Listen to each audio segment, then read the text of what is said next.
चिट्टे के मामले में जो पंजाब के साथ लगते बॉर्डर है वहाँ बड़ा चिट्टे का प्रभाव बढ़ रहा था। जो कर्जा है उस कर्जे को चुकाने के लिए हम कर्जा ले रहे हैं और हमारे डेट ट्रैप में फंसे हुए हैं। एक बात निश्चित है कि क्लाइमेट चेंज का असर हिमाचल प्रदेश में होना शुरू हुआ है। देखिए, 3 साल पहले मैंने कहा था कि हम सत्ता में सत्ता सुख के लिए नहीं आए हैं, व्यवस्था परिवर्तन के लिए आए हैं। सबसे बड़ी बात है कि जब हम कार्य करते थे तो कोई नियम आड़े आ जाता था, कोई कानून आड़े आ जाता था, अधिकारी कोई ना कोई कानून का सहारा लेकर जो आम आदमी से संबंधित काम थे उनको वो रुके जाते थे। और मुझे खुशी है कि 3 साल में हमने व्यवस्था परिवर्तन किया है और आम आदमी को जीवन को और सरल बनाया है और लोगों के कार्य जो छोटे मोटे नियमों के कारण फंसे रहते थे उन नियमों को दूर करके उनके कार्य करने की विधि को भी आसान बनाया है। चिट्टा जो हेरोइन ड्रग का हिमाचल में जो प्रचलन हुआ है, पर लाख पॉपुलेशन अगर देखें तो कंट्री में पंजाब के बाद हिमाचल का नाम आता है। क्या टारगेट है, कब नशा मुक्त हिमाचल करेंगे? आपने एक मेजर कैंपेन भी शुरू किया। देखिए, चिट्टा भी इतना ज्यादा नहीं है, नशा कुछ और है, पर चिट्टे के बारे में मैं कहना चाहूंगा। चिट्टे के मामले में जो पंजाब के साथ लगते बॉर्डर है वहाँ बड़ा चिट्टे का प्रभाव बढ़ रहा था। तो हमने अपनी सबसे पहले 3 प्रकार के कार्य को करने में हमने बल दिया। पहला था कि लोगों को जागरूक करना और लोगों को जागरूक करना और जिस पीढ़ी को चिट्टे की लत में लपेटा जाता है उस पीढ़ी को उस लत से बचाना। इस संदर्भ में हमने जागरूक अभियान शुरू किया जिसमें यंगर जनरेशन जो है, युवा है, जिसकी उम्र जो युवा होती है उसको बचाने की हमने प्रक्रिया शुरू की है। दूसरा है कि चिट्टे के जो सप्लायर है उनके खिलाफ सख्त से सख्त कार्रवाई करना और तीसरा है कि जो चिट्टे के नशे में अगर कोई पड़ गया है तो उसको दोषी ना मानकर उसको समाज की पुनर्धारा में लाने का दायित्व भी हमारा। इन तीनों कार्य पर हमारी सरकार कार्य कर रही है। और जो चौथा सरकारी कर्मचारी कोई चिट्टे के अवैध धंधे में सम्मिलित पाए जाते हैं उनके खिलाफ हमारी सरकार सख्त कदम उठाएगी। इकोनॉमिक को स्ट्रेंथन करने के लिए क्या एफर्ट्स किए जाएंगे? अभी तक क्या अचीव कर पाए हैं? चौथा बजट इस वर्ष आप पेश करेंगे। आज नव वर्ष पे आपने क्या रेजोल्यूशन लिया? नव वर्ष में तेजी से काम हो और आम आदमी तक सरकार की योजनाएं पहुंचे, गरीब आदमी की सेवा में हमारे सभी विधायक लगे, मजदूर किसान की आवाज को सुना जाए, ये नव वर्ष के संकल्प है।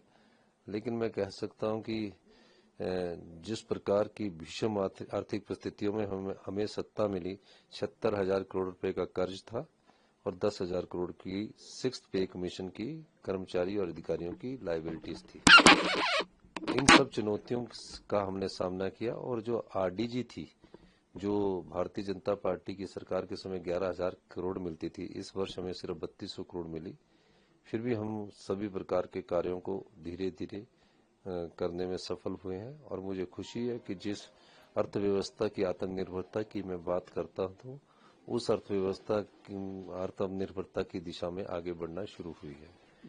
निश्चित रूप से हमारे पास जो कर्जा है उस कर्जे को चुकाने के लिए हम कर्जा ले रहे हैं और हमारे डेट ट्रैप में फंसे हुए हैं। मैं उस फिस्कल प्रूडेंस और फिस्कल डिसिप्लिन, फाइनेंशियल डिसिप्लिन के माध्यम से हम आगे बढ़ने की कोशिश कर रहे हैं। 2025 का वर्ष प्राकृतिक आपदाओं का कठिन वर्ष रहा है। 2026 के लिए किस तरह से जो लॉसेस हुए हैं वो आपने स्पेशल हिमाचल का बजट भी दिया है, लेकिन एट द सेम टाइम 2023 का पीडीएमए का अब पैसा आ रहा है, प्रधानमंत्री ने घोषणा भी की थी। क्या उम्मीद? मैं एक बात कहना चाहता हूँ, हमें साइंटिफिक स्टडी करवाने की जरूरत है, लेकिन एक बात निश्चित है कि क्लाइमेट चेंज का असर हिमाचल प्रदेश में होना शुरू हुआ है। धीरे धीरे और पहाड़ी प्रदेशों में होगा और नॉर्थ ईस्ट के प्रदेशों में होगा, पूरे भारतवर्ष में क्लाइमेट चेंज का असर होगा। क्योंकि हमने भी अपने जीवन काल में इतने वर्ष शिमला में रहे हैं और हम जानते हैं कि इतने ज्यादा क्लाउड बर्स्ट नहीं होते थे। अब जो क्लाउड बर्स्ट होने शुरू हुए हैं तो क्लाइमेट चेंज कहीं ना कहीं 1 या आधा डिग्री सेल्सियस बढ़ा है। तो निश्चित रूप से ये 2023-24 में आया और 25-26 में उससे भयंकर आपदा आई है और जितना नुकसान इस आपदा से हुआ है उस स्थिति से निपटने के लिए हम कोशिश कर रहे हैं। हमारे संसाधन सीमित है, हम 90% पहाड़ी क्षेत्र के लोग हैं। और हमारे पास एक इंडस्ट्रीज बद्दी में आई थी।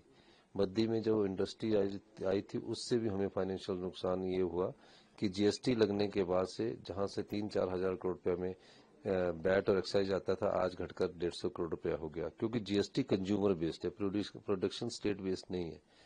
तो हमें आर्थिक संसाधन को मजबूत करना है और इस दृष्टिकोण से हम कार्य कर रहे हैं। प्रधानमंत्री हिमाचल को अपना घर बताते हैं, क्या उम्मीद करते हैं? उन्होंने रिसेंटली घोषणा भी की थी और साथ में एक जो इम्पोर्ट ड्यूटी न्यूजीलैंड का एप्पल है उस पर भी आपको क्या उम्मीद? देखिए, एक तो हमें उनसे उम्मीद है कि 1500 करोड़ रुपया हमें मिलेगा जो घोषणा करके गए।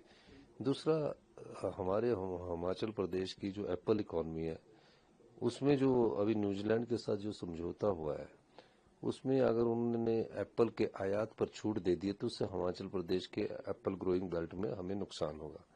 मैं इस संदर्भ में प्रधानमंत्री मोदी जी को एक पत्र भी लिखूंगा। निश्चित रूप से चाहूंगा कि जो हमारे फल उत्पादक है, बागवान है, उनको नुकसान ना हो। इस दृष्टिकोण से कोई न कोई ऐसी योजना लाई जाए ताकि हमारा जो सेब सीजन के समय मार्केट में जाए तो हमें उसका उचित मूल्य मिले। आपने प्राकृतिक चैलेंजेस, पॉलिटिकल चैलेंजेस को पार किया, 2026 में क्या बड़ा चैलेंज आप देखिए, तीन चैलेंजेस तीन सालों में हमने फेस किए। इकोनॉमिक क्राइसिस चैलेंजेस है, दूसरा पॉलिटिकल चैलेंज था, तीसरा नेचुरल चैलेंजेस था। तीनों चैलेंजेस से हमारी सरकार ने पार पाया है। और आप देखते हैं कि थोड़े हमें फैसले लेने पड़े, कड़े फैसले राज्य के हित में लेने पड़ते हैं। कोई भी सरकार आती है वो कभी कड़े फैसले लेने से हिचकिचाती थी, वो सोचती थी कि हम कड़े फैसले क्यों लें, हम तो 5 साल के लिए सत्ता में आए।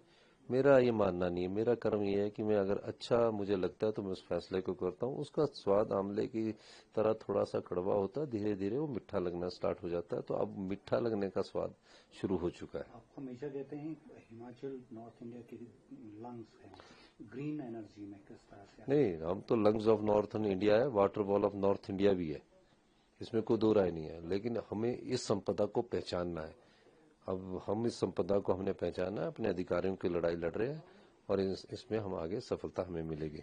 Thank you. आखिर में सर, आप हिमाचल देवी देवताओं का प्रदेश है, क्या उम्मीद कर रहे हैं नव वर्ष के लिए? देखिए, देवी देवताओं का आशीर्वाद लेकर नई सोच और नई व्यवस्था प्रणाली को मजबूत करने के लिए हम माता के मंदिर में मत्था टेकने आए हैं।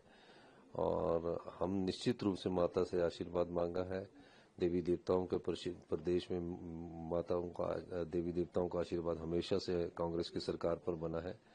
और ये इसका सबसे बड़ा उदाहरण है, जब हमारी सरकार गिरी तो देवी देवताओं का ही आशीर्वाद था और जनता का आशीर्वाद था कि हम द्वारा 34 से 40 में पहुंचे। आखिर में हिमाचल प्रदेश में आज नववर्ष के दिन नालागढ़ में एक धमाका हुआ है, एक डर का माहौल है, टूरिस्ट भी हिमाचल प्रदेश में है। क्या स्थिति है, वास्तविक रिपोर्ट क्या है ग्राउंड में? क्या कोई बम या इस तरह की कोई? नहीं, ऐसा नहीं है। जहां धमाकों पहले कवाड़ था और कवाड़ होने के बाद वहाँ जो धमाके के कारण या तो कोई गैसेज हो सकती है या कवाड़ के कारण किस कारण हुआ है उसके लिए एफएसएल की टीम वहाँ गई हुई है। उसकी जानकारी उसके बाद ही मैं दे पाऊंगा, पर ऐसी कोई बाहर की वारदात इसमें नजर नहीं आती। Thank you.